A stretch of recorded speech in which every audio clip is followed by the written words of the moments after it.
చేయమంటారు చెప్పండి? మనకెవరు పెద్ద పెద్ద దర్శకులు లేరు. మన కింద నుంచి వచ్చిన వాళ్ళం. మనకి ఒక్క నిమిషం,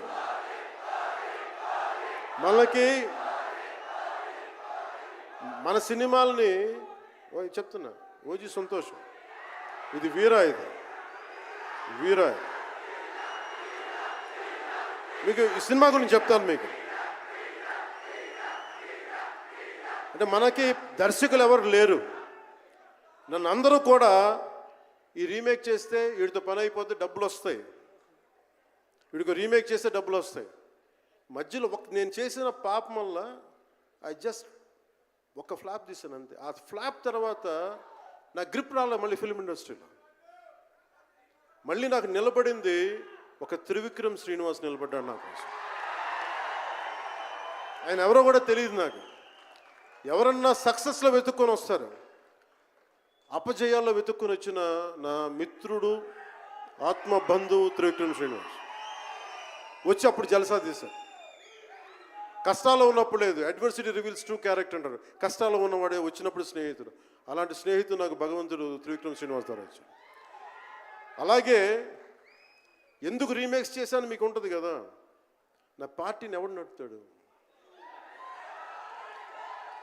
కొత్త కథలు తీస్తే ఎప్పుడో వెళ్ళిపోద్ది. నా భార్యని కానీ నా పిల్లల్ని కానీ ఎవరు పోషిస్తారు? నేనే పోషించుకోవాలి, దానికి డబ్బులు కావాలి, పార్టీ నడపాలి. వీటన్నిటికీ రీమేక్ అనేది నాకు కొంచెం ఈజీ దారైంది. సొంత సినిమాలు కొత్త సినిమాలు చేయలేక కాదు, వేరే దారి లేక. నాకు దేశం పిచ్చి, సమాజ బాధ్యత పిచ్చి, సినిమా మీద ఉన్న కరెక్టే. నేనంటే మీకు పిచ్చి. అలాంటి నేను ఒక మంచి సినిమా రావాలని కోరుకుంటే అది ఏం రత్నం గారి ద్వారా వచ్చింది. కోరుకున్నాడు ఆయన, నీతోటి ఒక బలమైన సినిమా తీయాలని. ఏదో ఆయన కూడా ముందు రీమేక్ వచ్చారు, అవి అటు ఇటు తిరిగి యాక్చువల్గా క్రిష్ గారి వల్ల ఈ సినిమా వచ్చింది. ముందు జాగర్లమూడి క్రిష్ గారికి మనందరం ముందుగా కరతాళ ధ్వనుల ద్వారా చాలా బలంగా తెలియజేయాలి. ఆయన ఒరిజినల్ ఫౌండేషనల్ వర్క్ మీద ఇది ముందు. వ్యక్తిగత కారణాలు, కొన్ని ప్రొఫెషనల్ రీజన్స్ వల్ల మధ్యలో ఆయన వెళ్ళిపోవాల్సి వచ్చింది.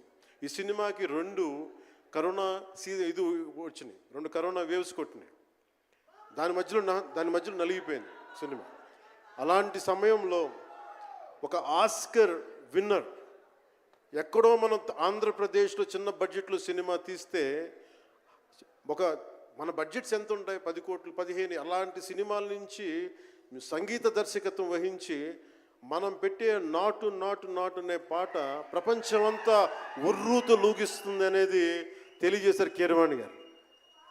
అలాంటి కీరవాణి గారు నేను ఈ సినిమాని ఎన్నిసార్లు చేసే పరిస్థితుల్లో నిజంగా ప్రతిసారి నాకు నిరుత్సాహం ఉండేది. నాకు తెలుస్తూ ఉంటుంది కదా, నిస్పృహ వచ్చినప్పుడల్లా ఆయన ఏదో ఒక ట్రైలర్ రిలీజ్ అయ్యేది, ఆయన మ్యూజిక్ చూస్తే మళ్ళీ ఒక ఉత్సాహం వచ్చేది, ఒక ప్రాణవాయువు నింపేది.